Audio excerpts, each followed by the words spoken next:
Good morning students. हम जो last lecture में हमने बात की थी, हमारा जो टॉपिक चल रहा है वो रिडॉक्स रिएक्शंस के ऊपर हम बात कर रहे हैं। Redox reactions.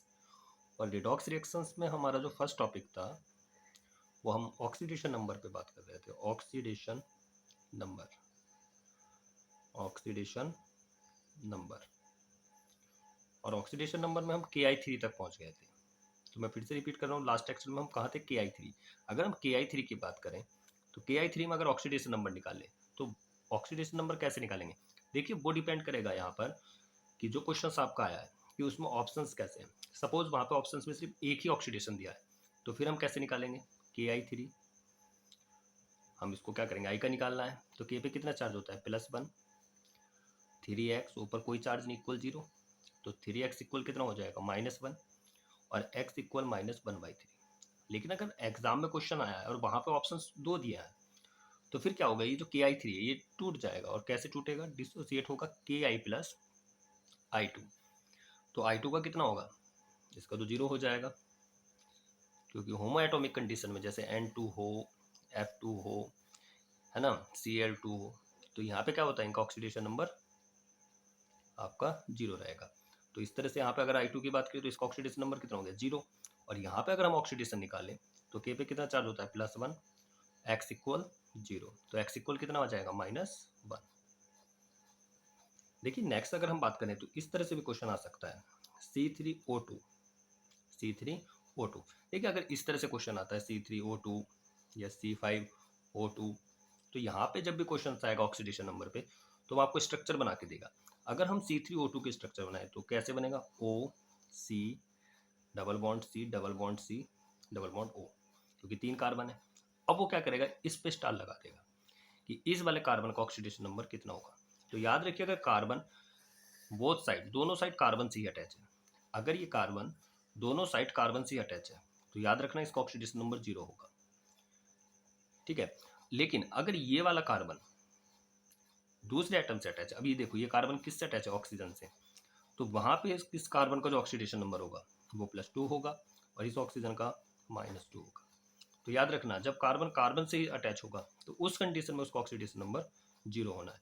जैसे हम C5O2 की बात करें तो कितना कार्बन है? 5, 3, 4, 5 O। तो ये कार्बन, ये कार्बन, ये कार्बन, ये तीनों कार्बन कार्बन कार्बन से अटैच हो रहा है, तो इसका ऑक्सीडेशन नंबर, इसका ऑक्सीडेशन नंबर, इसका, इन तीनों का ऑक्सीडेशन नंबर कितना होगा? 0।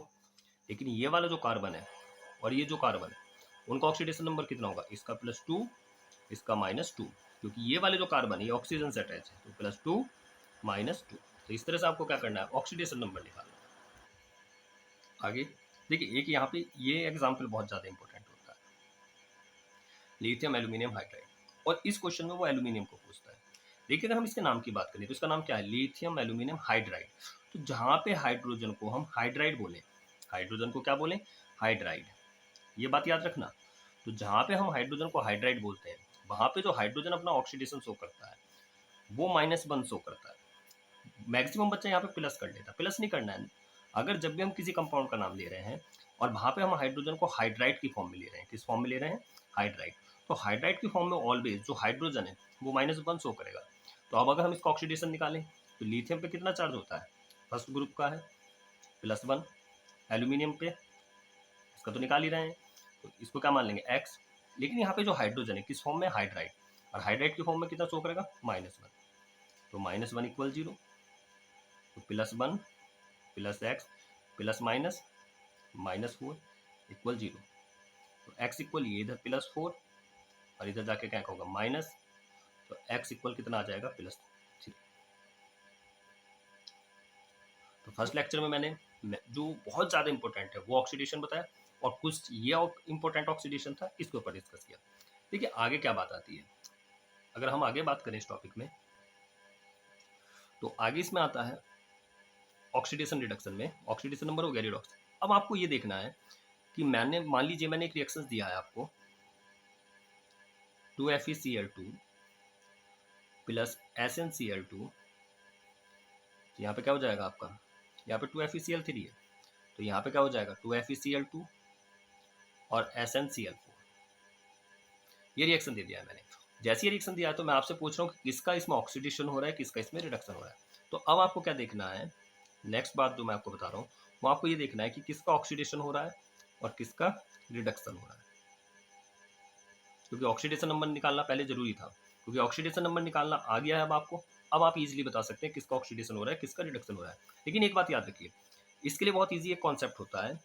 अगर आपके पास एरो के बाद इलेक्ट्रॉन आ रहा है, अगर एरो के बाद किसी रिएक्शन में इलेक्ट्रॉन आ रहा है तो वहां पे क्या होता है, ऑक्सीडेशन।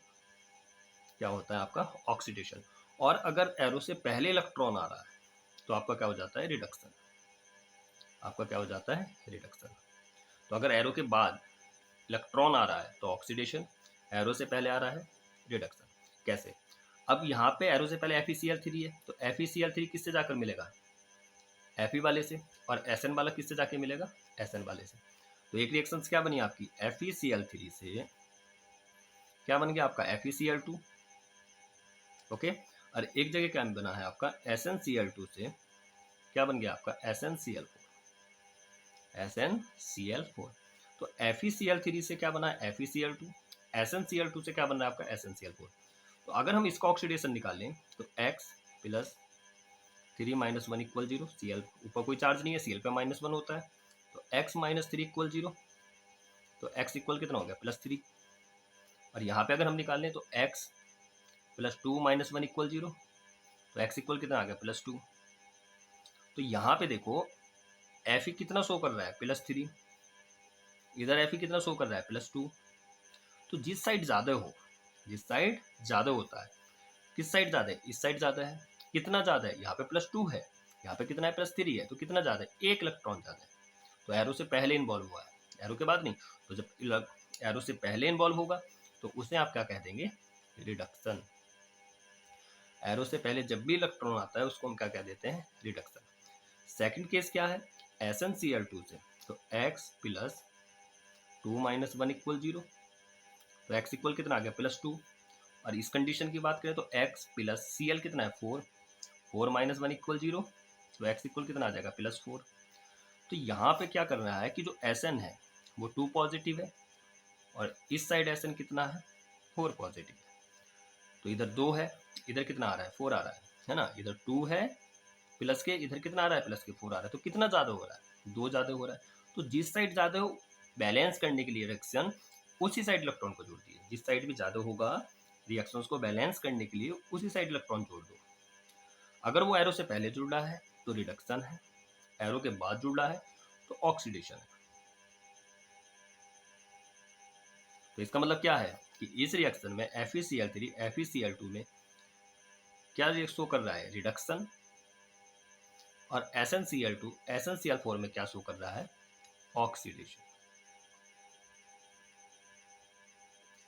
तो अब आपसे जब भी नीट में क्वेश्चन पूछा जाएगा, ये पूछा जाएगा कि रिड्यूसिंग एजेंट कौन है और ऑक्सीडाइजिंग एजेंट कौन है।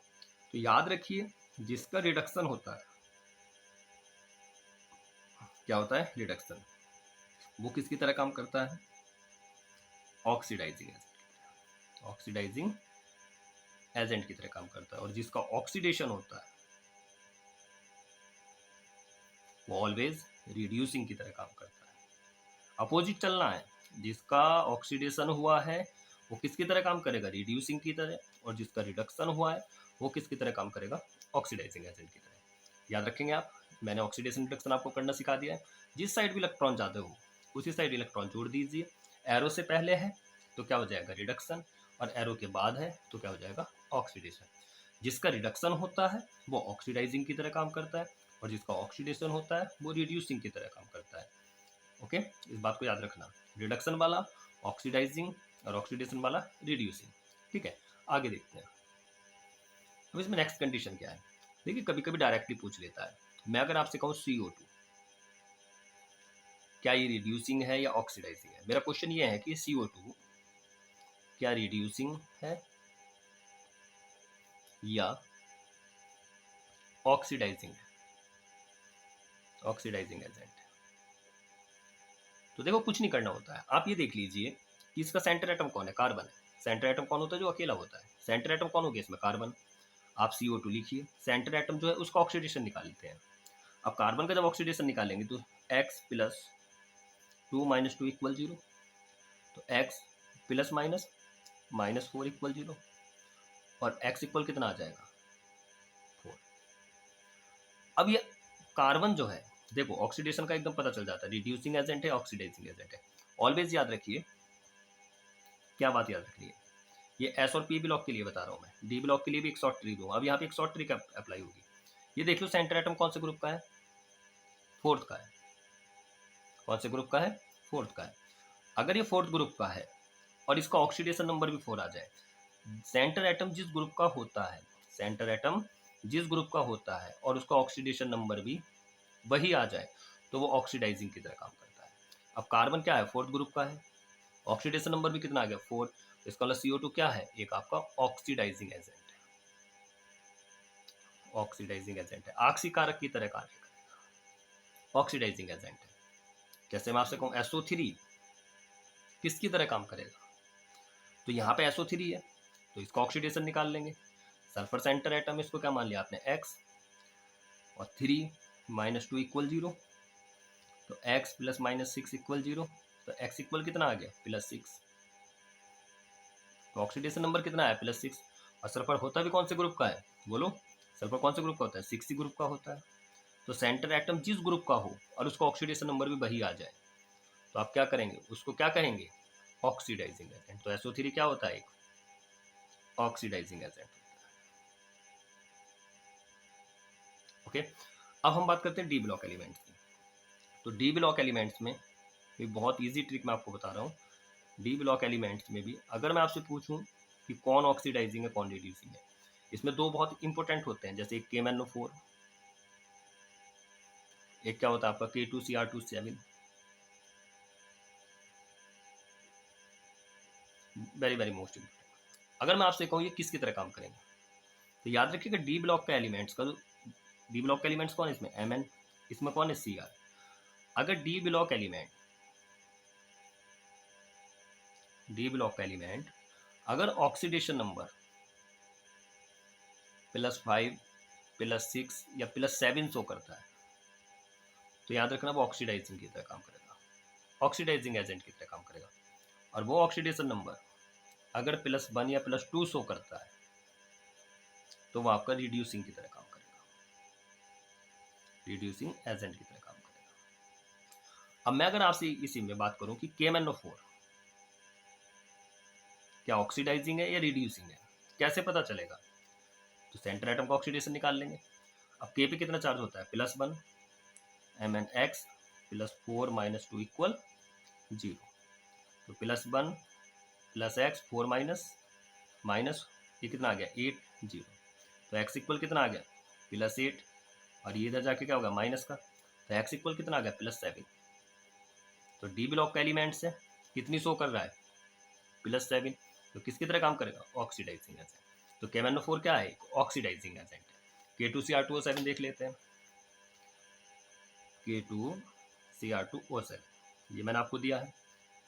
अब पोटेशियम कितना है 2 +1 2x 7 - 2 इक्वल 0, तो कितना आ गया +2 + 2x -14 इक्वल 0, तो 2x इक्वल कितना आ गया +14 -2, तो 2x कितना आ गया +12, तो कितना आ गया ऑक्सीडेशन नंबर +6। और मैंने क्या बताया, अगर डी ब्लॉक एलिमेंट +5 +6 से +7 करता है, तो किसकी तरह काम करेगा, ऑक्सीडाइजिंग एजेंट। तो याद रखेंगे आप, तो ये कॉन्सेप्ट आपको बहुत अच्छे से याद रखना है। नेक्स्ट टॉपिक में जो हम बात करेंगे, very very most important lecture होगा नेक्स्ट, जिसमें हम आपसे इक्विवेलेंट वेट के ऊपर बात करेंगे। इक्विवेलेंट वेट, और इक्विवेलेंट वेट हम किसका पढ़ेंगे यहाँ पर, KMnO4 और K2Cr2O7, KMnO4 K2Cr2O7। तो next lecture very very most important. Okay, take care.